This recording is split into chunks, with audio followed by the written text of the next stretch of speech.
오늘은 인간의 존엄을 지키는 삶이라는 제목으로 하나님의 말씀 증가하도록 하겠습니다.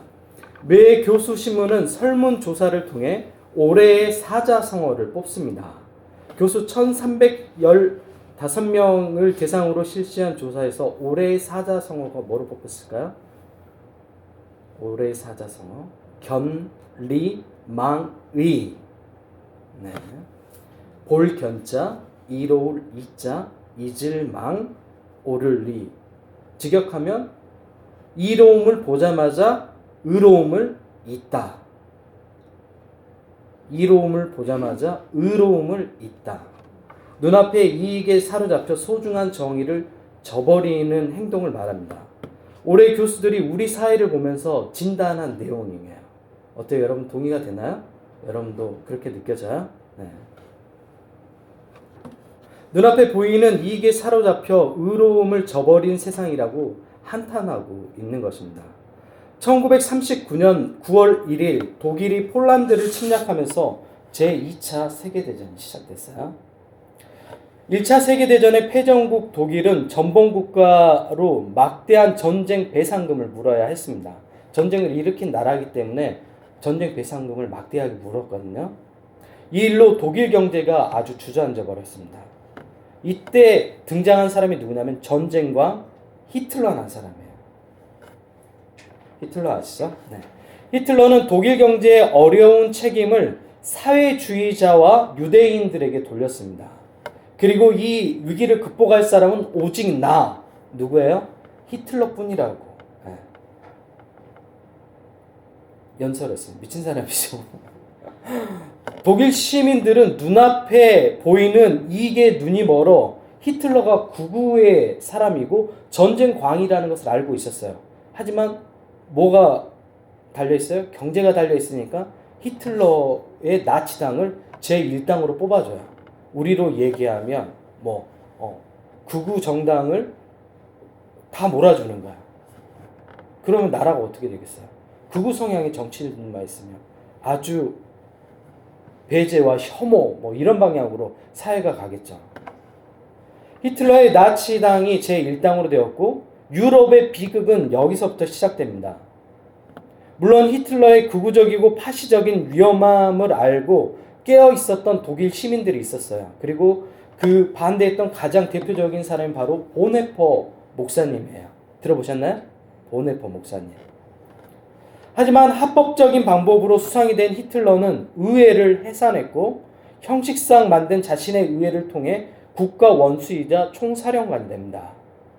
독일 시민은 히틀러를 통해 새로운 희망을 찾을 수 있을 거라고 믿었어요. 왜? 히틀러가 내가 경제 일으켜 줄게! 우리 나치당 믿어봐! 이렇게 하니까 사람들이 어떻게 해요? 나치당 환호한 거야. 경제 살려준다고 하니까. 이 희망은 실제로 실현되는 것처럼 보였어요. 독일군이 가는 데마다 전쟁에서 승리해요. 왜? 그동안 준비했거든요. 전쟁을. 히틀러. 어떤 사람이라고 얘기했어요? 전쟁 광인이에요. 전쟁을 너무 좋아하는 사람이에요. 극우적인 사람이고 싸움을 굉장히 주변에 보면 굉장히 폭력적인 사람들 있잖아요. 싸우는 걸 너무 즐겨하는 사람들. 그 싸우면 일반 사람들은 어때요? 마음이? 불편하잖아요? 근데 이 사람들 싸울 때마다 눈빛이 반짝여요. 행복해하고 쾌감을 느끼고 동물 학대하면서 막 즐거워하는 사람들 있잖아요. 그런 거랑 비슷한 거예요. 히틀러가 바로 그런 사람이었어요. 유럽 전체가 히틀러에게 점령당할 수 있는 상황이 되었습니다. 이때 미국이 전쟁에 개입하게 됩니다.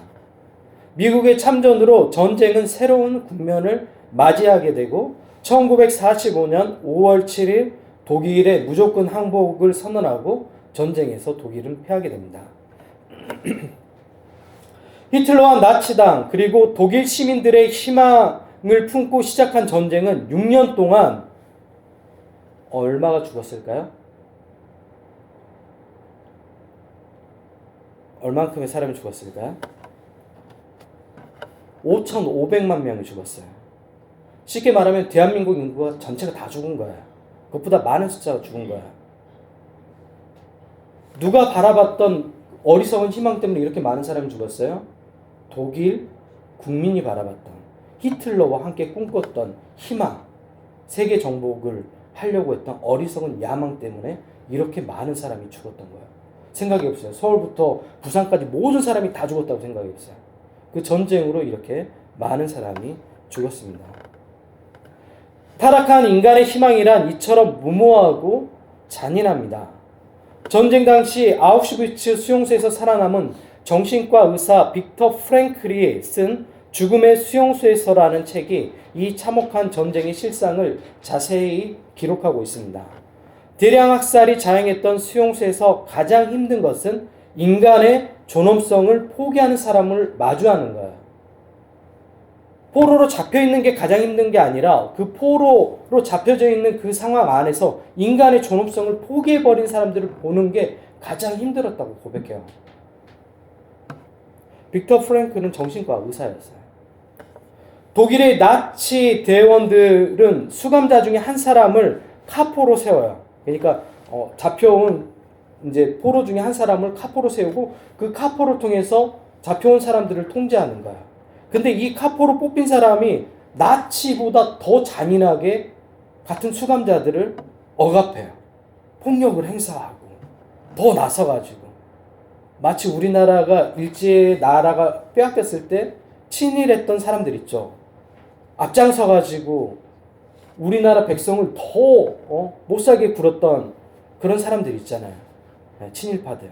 그런 거랑 똑같은 거예요. 이해되시죠? 카포가 그런 역할을 하는 거예요. 더 가혹하고 잔인하게 수감자들을 이 카포로 뽑힌 사람들은 괴롭혔습니다. 인간의 존엄성을 포기한 것이죠. 수감자들의 심리학적으로 관찰해보면 내면 세계가 간직하고 있는 도덕적, 정신적 자아가 무너내리도록 내버려둔 사람이 결국 수용소 안 타락한 권력의 희생자가 된다는 것을 알 수 있습니다. 1945년 5월 7일 날 전쟁은 끝났습니다. 수용소 안의 사람들은 다시 삶의 터전으로 돌아갔어요.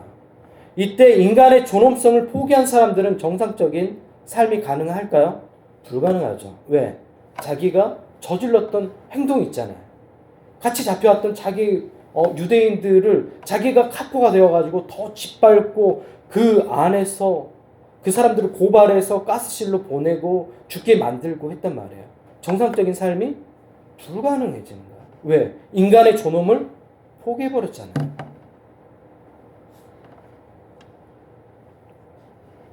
반면 이러한 극한의 상황에서도 인간의 존엄성과 고귀한 행동을 보여주는 사람들이 있었습니다.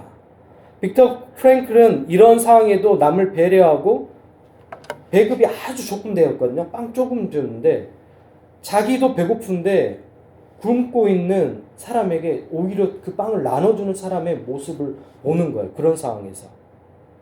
가능해요, 이게? 자기도 굶어서 배가 고픈데 그것을 나누는 거예요.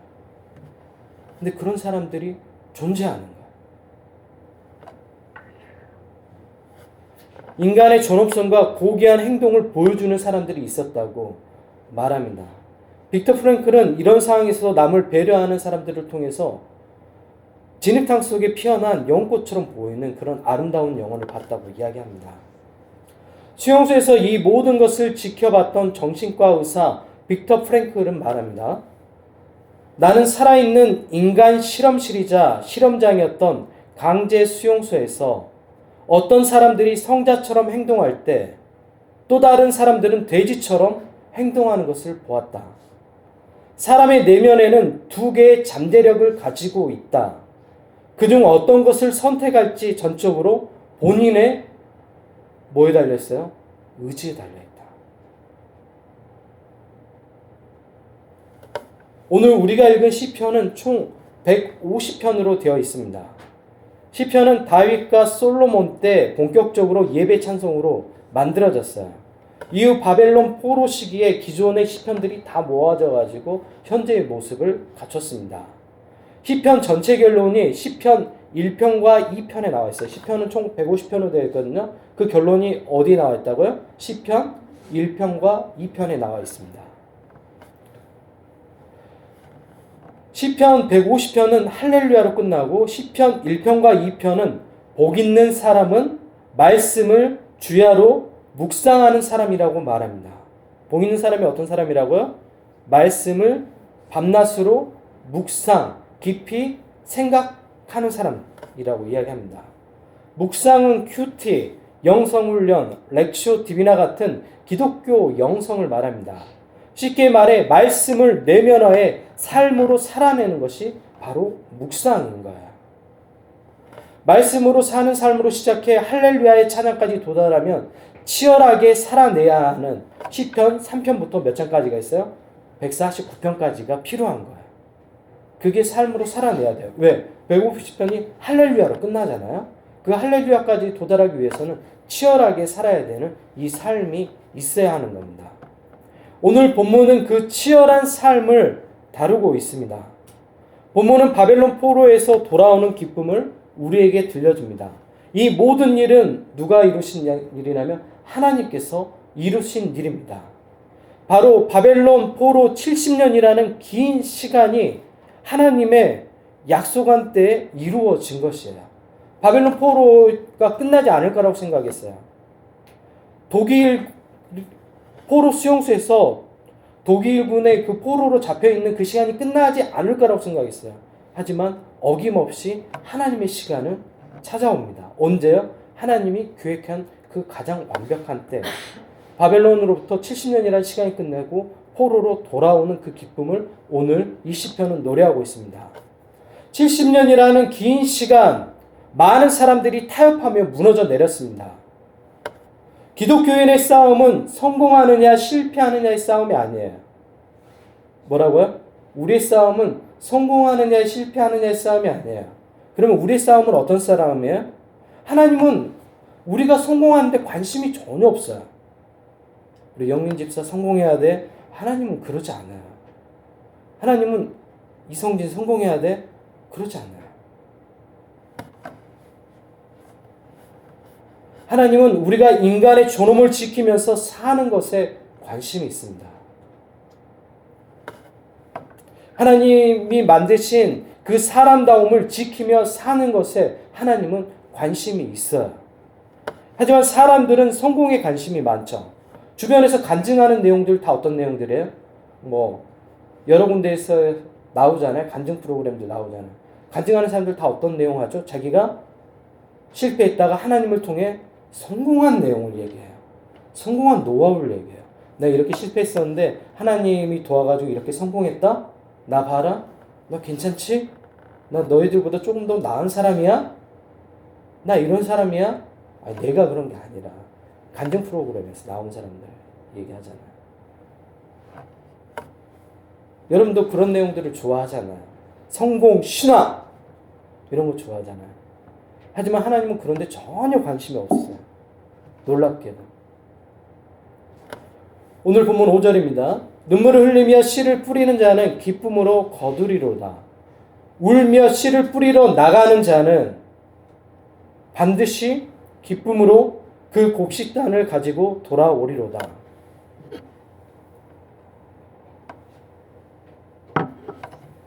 인간의 존엄을 지키는 자, 신앙의 존엄을 지키는 자, 사람다움을 지키는 자는 기쁨으로 삶의 열매를 얻을 것이라고 선포합니다.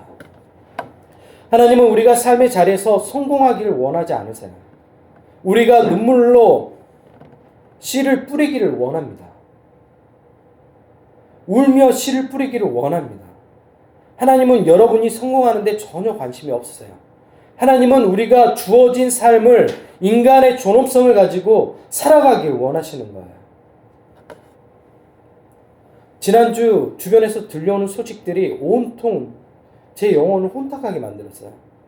제가 유명한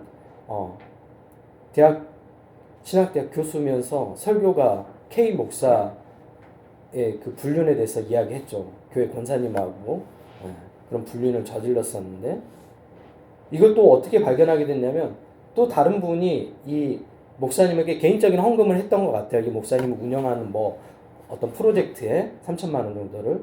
근데 이 사실을 알게 된 거야. 그래서 내용 증명이라는 걸 우편으로 보낼 수 있거든요.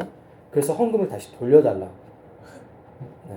그게 하나님께 드리는 헌금 그런 개념이 아니라 당신처럼 그렇게 이중 인격을 가지고 있고 정말 파렴치한 인간에게 준 그 헌금이 너무 부끄럽다고 다시 돌려달라고. 그 마음이 심정 이해되죠? 예. 유명한 여러분이 이야기하면 다 알만한 찬양팀 인도자가 성추행을 한 일이 벌어졌습니다. 기독교 대학 백석대학교 교수가 딸 같은 자신이 가르친 학생하고 불륜 행각이 발각되었습니다. 분당에서 이름만 말하면 다 아는 교회 부목사가 교회 청년과 불륜을 저지른 일까지. 이게 제가 한 주 동안 들었던 모든 일이에요. 우리 사회가 어떻게 흘러가고 있죠? 어떻게 흘러가고 있어요? 이거는 수면 위로 나온 거지 더 심각한 거예요. 이 모든 행위가 인간의 존엄성을 버리는 행위입니다. 이들이 이렇게 행동하는데 근본적인 이유는 신앙의 목적이 잘못되어 있기 때문에 그래요. 이들의 삶에는 하나님이 없습니다. 오직 자신의 욕망만 있는 거예요. 제가 축구를 좋아하는데 특히 손흥민 선수 많이 응원하고 있어요. 가끔 축구를 볼 때 공이 골대 안으로 들어갔는데 노골 선언되는 경우가 있어요. 분명히 골대 안으로 공이 들어갔어요. 손흥민이 차서 들어갔는데 노골이래요. 어떤 경우죠? 그렇죠. 옵사이드다. 네. 어떤 경우냐면 상대방 최종 수비수보다 공격수가 그 라인에 더 넘어가 있는 거예요. 왜 이런 것들을 두냐면 골대 앞에서 차가지고 넣는 그런 비열한 행동들을 막기 위해서 그렇게 하는 거예요. 아무리 골을 넣어도 이것은 노골 선언이에요. 근데 우리가 아무리 열심히 살아도 하나님께서 옵사이드 선언을 하면 의미 없는 거예요. 내가 정말 열심히 살았다고 생각하는데 예수님께서 옵사이드 길을 들고 있어. 너 인생 노골이야. 너 인생 노골이야. 오늘날 우리가 그런 인생을 살아가고 있는 것 같아요. 많은 신앙인들이 그렇게 살아가고 있는 것 같아요. 제가 소개해드렸던 타락한 기독교인들의 다 한결같은 모습은 뭐예요? 본인 스스로 사회적으로 성공했다고 생각하는 자리에 가 있는 사람들이에요. 유명 설교가가 되어 있고, 유명한 찬양 인도자가 되어 있고, 대학 교수가 되어 있고.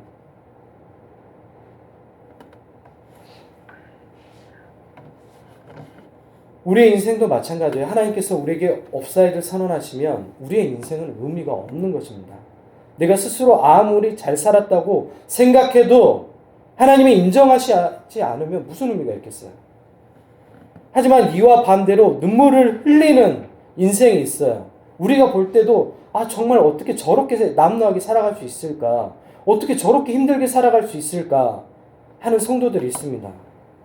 여러분이 견디는 고난에 의미가 있어요. 여러분이 치열하게 바보처럼 싸우는 삶에 의미가 있습니다. 여러분이 혼자서 버티며 하루하루 말씀을 붙들고 사는 삶이 복이 있습니다. 하나님은 그런 삶을 사는 사람들을 너무도 기뻐하세요.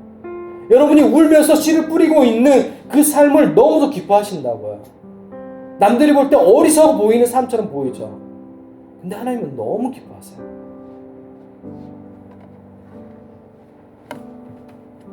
우리는 어떻습니까? 저도 신앙인들 가운데 참 이쁘게 신앙생활을 하는 청년들 볼 때 너무 그냥 마음이 너무 뿌듯해요. 그냥 생각만 해도 웃음 지어지고 너무 좋아요. 힘들죠, 그 본인은. 근데 참 예쁘게 신앙생활 한다. 우리 교회 권사님들도 집사님도 그러잖아요. 정말 그 청년 정말 예쁘게 신앙생활 한다. 보면 안아주고 싶고 아이스크림이라도 하나 사주고 싶고 커피라도 하나 사주고 싶고 그런 마음 들 때 있잖아요. 근데 하나님 보시기에는 어떠겠어요? 하나님 보실 때 죄송한 말씀인데 저희 교회 권사님 집사님들 보면 너무 예뻐요. 제가 볼 때 너무 예쁘게 신앙생활 내가 볼 때 너무 힘들게 하루하루를 살아가시는데 괜찮다고 얘기해요.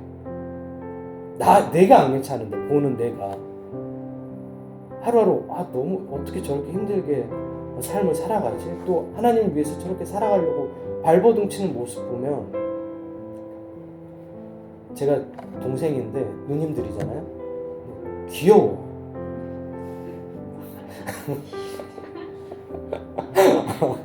죄송합니다. 옆에 서서 너무 귀여워.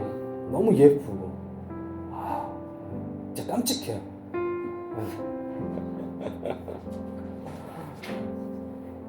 제가 볼 때도 이렇게 기쁜데 하나님 보시기에 얼마나 기쁘실까.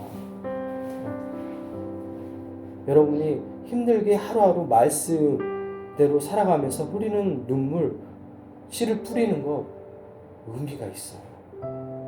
신앙의 존엄을 지키는 거 너무 아름다운 일인가요? 아우슈비츠 그 수용소에서 자신이 먹을 그 빵을 나눠주는 그 행위를 보면서 많은 사람들이 내가 사람이었는데 우리가 사람임을 망각하고 있었구나. 인간의 존엄성을 버리고 있었구나. 죽은 옆에 동료들의 신발을 벗겨가지고 신는데 급급하고 자신의 필요한 것들을 채우기 급급했는데 하나라도 더 큰 거 얻으려고 밀치고 했는데 그런 모습을 보면서 우리 사람이었는데 라고 깨닫게 됩니다.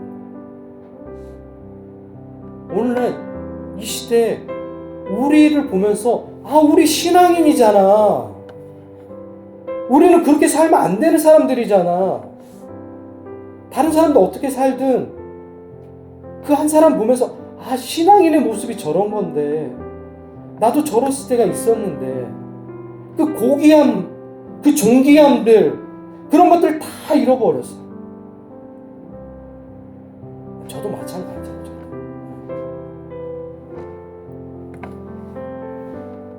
그런 영혼들 볼 때 너무 아름답다고 느껴지는 사람들 최근에 본 적 있어요?